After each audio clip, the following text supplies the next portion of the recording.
발람과 말하는 낙이 하나님의 뜻을 거스르는 발람에게 나귀를 통해 주신 경고와 교훈, 신앙에세의 성경 말씀 기도문. 발람과 말하는 낙이 인간의 교만과 하나님의 경고?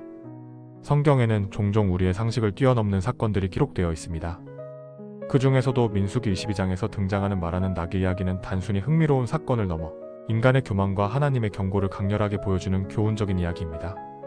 발람과 그의 낙이 그리고 하나님의 천사가 등장하는 이 사건은 우리가 놓치기 쉬운 신앙의 본질을 되새기게 합니다.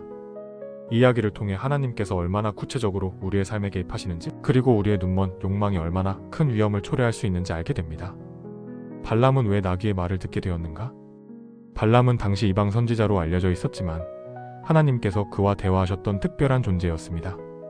모압 왕 발락은 이스라엘 백성이 자신의 나라에 위협이 될 것을 두려워하여 발람에게 이스라엘을 저주하도록 요청합니다. 발람은 처음에는 하나님의 뜻을 따르는 척하며 거절했지만 결국 왕이 제안한 막대한 포상에 마음이 흔들리고 맙니다. 발람은 하나님의 명확한 경고를 무시하고 자신의 욕망을 따라 길을 떠났습니다. 그리고 그 결과 하나님께서는 나귀라는 의외의 도구를 통해 그를 멈추고자 하셨습니다. 1. 나귀가 본 하나님의 천사, 그러나 보지 못한 발람. 민수기 22장 22절에서 하나님께서는 발람의 길이 옳지 않음을 분명히 하셨고 여호와의 천사를 보내 그를 막으셨습니다. 민수기 22장 22절. 발람이 그 길을 가는 것을 하나님이 진노하시니 여호와의 사자가 그를 막으려고 길에 서니라. 발람은 그의 나귀를 타고 있었고 두 종은 그와 함께 있더라. 놀랍게도 발람의 나귀는 여호와의 천사가 칼을 들고 길을 막고 있는 것을 보았습니다. 나귀는 천사를 보고 3번이나 길을 벗어나거나 멈추었지만 발람은 이 모든 것을 단순한 반항으로 간주하고 나귀를 때렸습니다. 여기서 드러나는 것은 발람의 눈이 영적으로 완전히 닫혀 있었다는 사실입니다.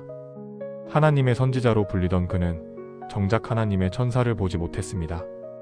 오히려 자신이 낮게 여긴 나귀가 영적인 분별력을 가지고 있었던 것입니다. 발람의 행동은 교만한 인간의 전형적인 모습을 보여줍니다.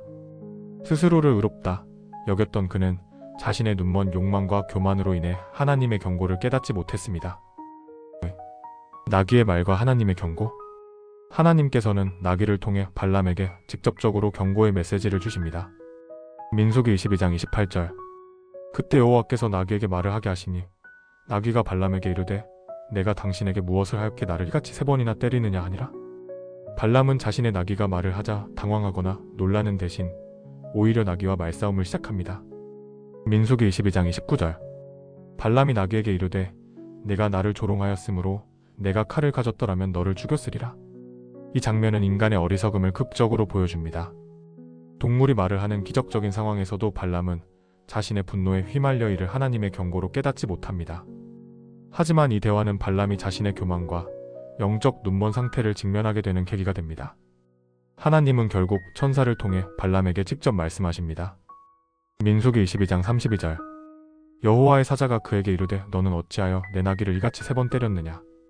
보라, 네가 가는 길이 내 앞에서 사악함으로 내가 너를 막으려고 나왔더니라.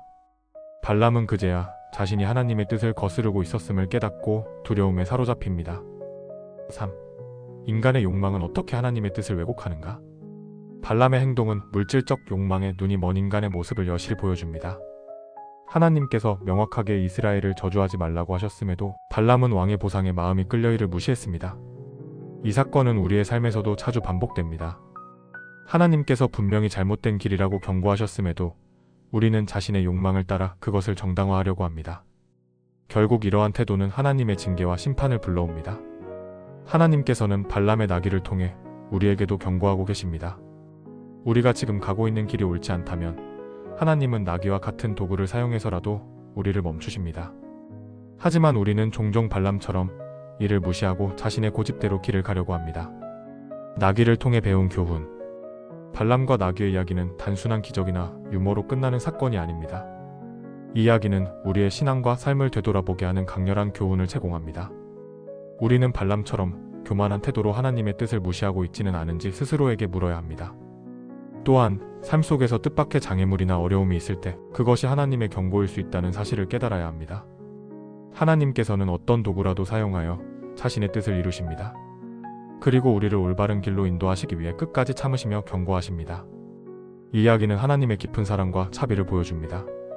그분은 우리가 완전히 잘못된 길로 가기 전에 반드시 멈추게 하시며 돌이킬 기회를 주십니다. 우리는 하나님께서 주시는 모든 경고를 겸손히 받아들이고 영적으로 깨어 있어야 합니다. 기도문. 주님, 발람과 나귀의 이야기를 통해 당신의 사랑과 자비를 깨닫게 하심에 감사합니다. 저희가 욕망과 교만에 눈이 멀어 당신의 뜻을 깨닫지 못할 때가 많습니다. 저희의 영적 눈을 열어주시고 당신의 경고를 알아차릴 수 있는 지혜를 허락하여 주소서. 삶의 길에서 멈추게 하시는 장애물이 있다면 그것이 당신의 뜻임을 겸손히 받아들이게 하소서. 나귀를 통해 발람에게 말씀하셨던 것처럼 저희의 삶 속에서도 뜻밖의 도구를 통해 당신의 음성을 들려주소서. 언제나 당신의 길을 따르며 겸손히 순종하는 믿음을 저희 안에 심어주소서. 예수님의 이름으로 기도드립니다. 아멘. 기도 이야기 믿음과 영적 성장. 기도와 신앙의 여정을 함께 걸어가는 채널입니다. 성경 말씀, 찬송가, 그리고 영적 전투에서 승리하는 전략을 다룹니다. 매일의 삶 속에서 하나님의 인도하심을 받고 기도로 더 깊은 관계를 쌓아가세요. 함께 하나님께 나아가는 여정을 시작해보세요. 구독과 좋아요, 알림 설정하셔서 주님께 한 발 더 가까이 다가가는 뜻깊은 기도문을 항상 함께 하시길 바랍니다. 그리고 이 기도문을 주변 분들과도 나누어 하나님의 사랑을 함께 전할 수 있기를 소망합니다.